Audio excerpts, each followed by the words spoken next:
Trying to move the budget tier of earbuds more upscale is a tricky task.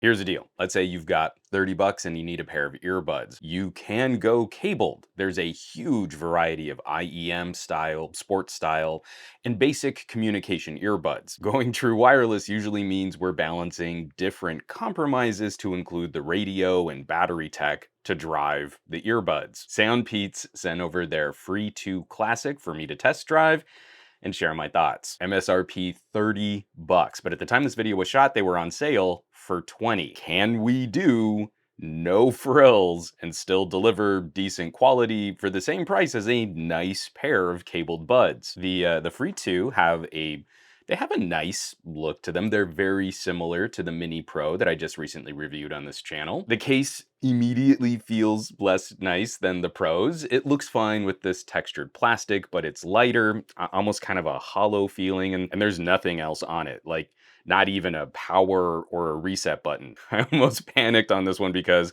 I lost them in a pair of cargo shorts and thought I wasn't going to be able to finish this review. They were wrapped up in one of my spare masks. I really couldn't feel they were there. At this price tier, we shouldn't be surprised by only USB-C charging. Got to spend a little bit more to go wireless charging. And the buds themselves are simple and straightforward. Tap commands on the outer case, and I love that the primary single tap is volume control, volume up, volume down, absolutely the correct layout for the most common action on a pair of earbuds. These are rated IPX8, which is a surprisingly high Ingress rating for water protection. We usually put sweat resistance at around a 5. Battery life is rated at 8 hours per charge. And I didn't time that specifically, but in my use, without any active noise cancellation, I wouldn't be surprised to easily land 7+ hours of active music playback. And factoring in the case, SoundPeats estimates around 30 hours of total playback away from a charger.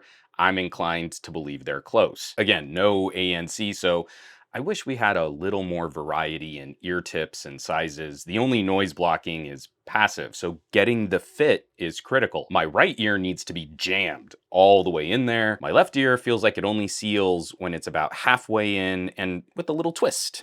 Your mileage will vary. Connection over Bluetooth 5.1 and AAC is the top codec. The website only lists SBC, but my phone showed a higher quality than that, so we're gonna go with what my phone shows. And of course, the all-important microphone test. I'm in an open field and it rained pretty heavy yesterday, so I'm being very ultra careful not walking around because this path is just covered in snails, and if you're not looking where you're going, that's kind of gross. Of course, this is not a call quality test, it's a microphone test. I'm not sending this up to a network, recording it locally here on my phone.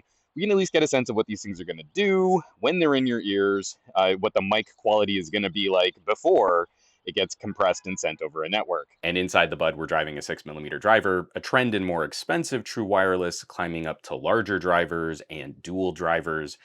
That's not what you're going to get at 30 bucks. But detailing that internal audio tech, how do these buds sound? I gotta say, not bad at all. This driver is smaller and the tuning seems to have a bit more of a mids forward approach, which I don't hate. Like listening to classic rock and roll, rhythm guitar sneaks out from behind upright bass, vocals come in clear. It's not a bad shape, and it's a little refreshing over some of the heavier bass tuning on consumer buds. Those lows, when we're talking about the bass, they're not lean. There's a decent attack just with a driver this small. I'm glad they're not trying to saturate the low end and roll it over everything else. I think that's kind of a lazy way to impress people with a big fat sound, but then you really get into clarity and detail and you find that that's lacking because this tiny driver is just being overloaded. For anyone who would understand the comparison, I'd say these come in a little fuller than earbuds that only use a balanced arm, but with kind of a similar tuning profile. Maybe lacking the attack and articulation just a little, but we're talking about that EQ representation pretty close. On this style of earbud and factoring in the costs of building a Bluetooth earbud, The highs can stand out in some unpleasant ways depending on the mix of the audio you're listening to. Female singers with pianos sound pretty good. Hard rock distortion can sometimes get a bit sloppy. And every now and then I hit a song where the cymbals just take over the whole track. Probably not what I'm meant to be listening to in that mix. I'm giving these the same kind of critical listen I might give more expensive buds, and they obviously don't compete directly against more expensive buds. This presentation is a little flatter, a little less colorful or representative of the audio I like to listen to. What I like though is there are tuning choices here that might line up with someone's tastes. They don't just sound cheap. That's kind of nice. SoundPeats is balancing price and the driver to bring out the best of what this budget can accomplish. So Tool sounds thin and kind of shrill on 46 and 2, but Nile Rodgers' guitar work sounds good on Lose Yourself to Dance, and McCartney's vocals are sweet on I've Just Seen a Face. Like, this works.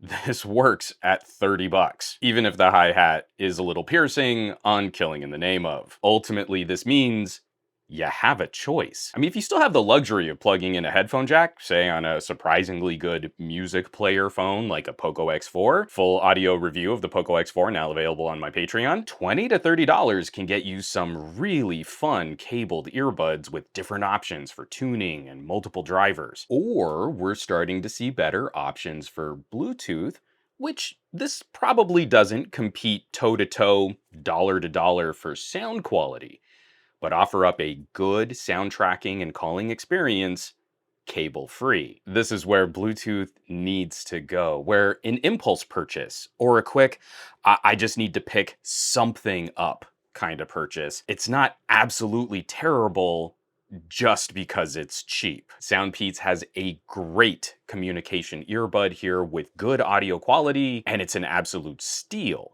on sale. I will of course drop some links underneath this video where you can find more information on the SoundPeats Free2 Classic. Maybe also check out some of their other earbuds. Like I said, I've got a review on the Mini Pros. Some really great bang for buck here. And again, the mission is always treat your ears. As always, thanks so much for watching, for sharing these videos, subscribing to the channel, smashing bell icons. All the support recently has been fantastic.